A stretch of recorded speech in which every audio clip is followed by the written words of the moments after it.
Baik, yang selanjutnya akan saya jelaskan dari nomor 14, yaitu menetapkan kisaran tingkat bayaran.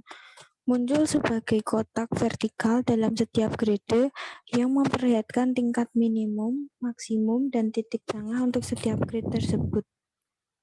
Yang nomor 15, menangani pekerjaan yang tersisa. Terdapat dua cara yang bisa kita gunakan. Yang pertama, kita dapat mengevaluasi setiap pekerjaan yang tersisa dengan menggunakan proses yang sama dengan langkah sebelumnya. Yang kedua, kita bisa memasukkan pekerjaan yang tersisa begitu saja ke dalam struktur upah yang sesuai dengan pekerjaan tersebut tanpa mengevaluasi dan memberikan poin untuk setiap pekerjaan. Yang nomor terakhir, mengoreksi tingkat bayaran yang di luar garis. Tingkat upah yang sekarang dibayarkan untuk pekerja tersebut mungkin berada jauh dari kurva atau jauh dari luar kisaran tingkat bayaran untuk kreditnya. Selanjutnya akan dijelaskan oleh teman saya Trifitriani. Baik, untuk yang selanjutnya, cara menetapkan bayaran manajerial dan profesional. Yang pertama itu menetapkan harga pekerjaan untuk manajerial dan profesional. Nah, karyawan profesional ini adalah karyawan yang berada di bawah tingkat eksekutif puncak. Nah, dasarnya itu sama seperti menyusun rencana karyawan manapun. Tujuannya itu menarik, memotivasi, dan mempertahankan karyawan yang baik. Baik itu dalam hal kinerja dan hasil pekerjaan. Kemudian, perbedaannya itu pekerjaan manajerial lebih menekankan faktor yang sulit dihitung. Nah, faktornya itu misalnya pemecahan masalah dan penilaian. Pemberian bayaran manajerial dan profesional lebih menekankan pada apa yang telah mereka lakukan, yaitu kinerja mereka, bukan pada kondisi kerja. Selanjutnya. Nah, apakah yang menentukan bayaran eksekutif itu? Untuk pekerjaan eksekutif, yaitu seorang CEO, bayarannya itu ditetapkan oleh Dewan Direksi. Dengan mempertimbangkan, yang pertama ada strategi bisnis, yang kedua tren korporat, dan yang terpenting di mana mereka ingin berada dalam jangka pendek maupun jangka panjang. Kemudian ada 3 faktor utama penentu bayaran seorang CEO. Yang pertama, kompleksitas kerja, itu tentang rentang kendali, jumlah divisi fungsional yang berada di bawah tanggung jawabnya, dan tingkat manajemen. Yang kedua, kemampuan pemberi kerja untuk membayar. Itu diperoleh dari total laba dan tingkat pengembalian yang dilakukan oleh eksekutif. Kemudian yang ketiga, ada modal manusia eksekutif tersebut. Jadi ini modelnya itu adalah tingkat pendidikan, kemudian bidang studi dan pengalaman kerja yang diambil oleh eksekutor. Next. Nah, kemudian kompensasi yang diberikan kepada eksekutif dan manajer. Terdiri atas 4 elemen utama. Yang pertama adalah bayaran dasar, berupa gaji tetap dan jaminan bonus. Jaminan bonus ini diberikan 10% dari bayaran pada akhir kuartal fiskal keempat, tanpa memedulikan perusahaan sedang laba atau tidak. Nah, kemudian yang kedua ada insentif jangka pendek. Ini berupa uang tunai atau bonus saham saat mencapai sasaran jangka pendek. Nah, contohnya itu peningkatan penjualan dari tahun ke tahun. Kemudian, insentif jangka panjang. Ini mendorong eksekutif untuk mengambil tindakan yang mendorong nilai saham perusahaan. Contohnya itu memberikan opsi saham kepada eksekutif, sehingga hak eksekutif itu adalah untuk membeli saham pada harga khusus pada periode tertentu. Yang keempat ada tunjangan dan fasilitas eksekutif. Itu meliputi rencana pensiun eksekutif tambahan. Nah, mengapa bayaran eksekutif ini lebih besar daripada karyawan lain?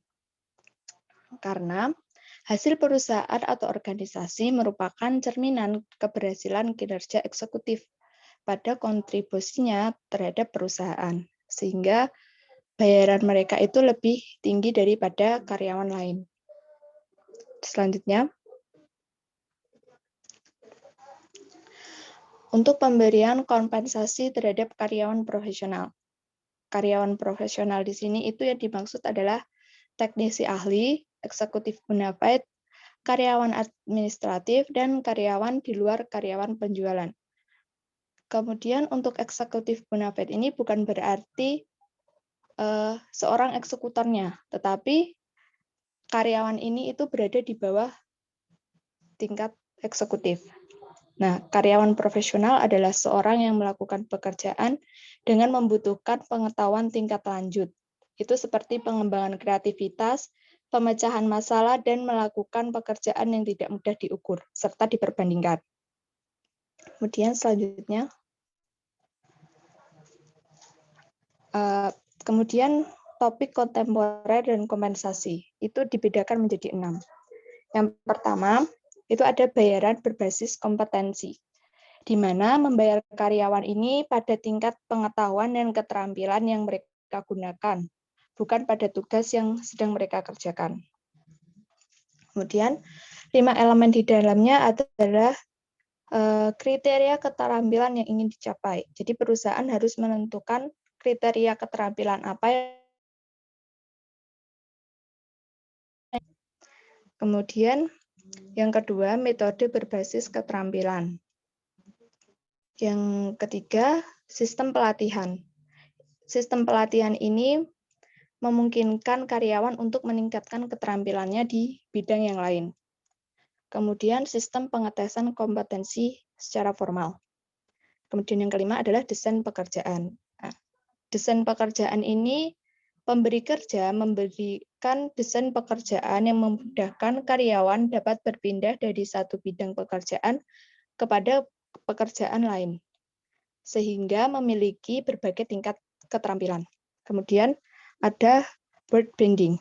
Itu mendorong karyawan supaya dapat berpindah dari satu pekerjaan kepada pekerjaan yang lain. Proses ini mengkonsolidasi beberapa tingkat dan kisaran bayaran menjadi beberapa tingkatan atau band yang lebar, yang berisikan kisaran pekerjaan dan tingkat gajinya. Next. Kemudian yang ketiga ada manajemen bakat dan mengelola alokasi kompensasi secara aktif. Pemberi kerja ini harus selektif dalam memberikan kompensasi kepada karyawan yang memiliki kepentingan pada misi perusahaan. Keselektifan mereka ini diberikan kepada karyawan yang memiliki kinerja yang tinggi, berketerampilan kritis, serta memiliki potensi yang tinggi untuk perkembangan perusahaan. Kemudian, metode nilai sebanding. Metode ini merujuk pada kebutuhan untuk membayar pria dan wanita secara setara sebagai karyawan perusahaan pada bidang pekerjaan yang sebanding. Kemudian perusahaan juga perlu meninjau kembali pandangan kuno yang mengatasinya, bahwa pria lebih memberikan pengaruh kepada perusahaan sehingga lebih mengalami kenaikan bayaran, jika wanita kurang berpengaruh sehingga memberi bayaran yang rendah. Dan hal ini perlu dipertimbangkan kembali oleh perusahaan. Kemudian selanjutnya,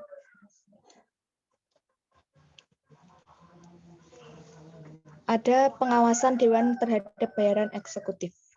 Pengawasan dewan ini lebih kepada para pemegang saham yang memiliki kepentingan pribadi, sehingga memberikan bayaran berlebihan kepada eksekutif. Kemudian, dewan direksi perlu menghadirkan pihak ketiga sebagai penasihat yang tepat dan bersikap hati-hati serta mandiri dalam merumuskan rencana bayaran eksekutif supaya tidak berlebihan. Kemudian, total imbalan pengakuan dan kinerja karyawan.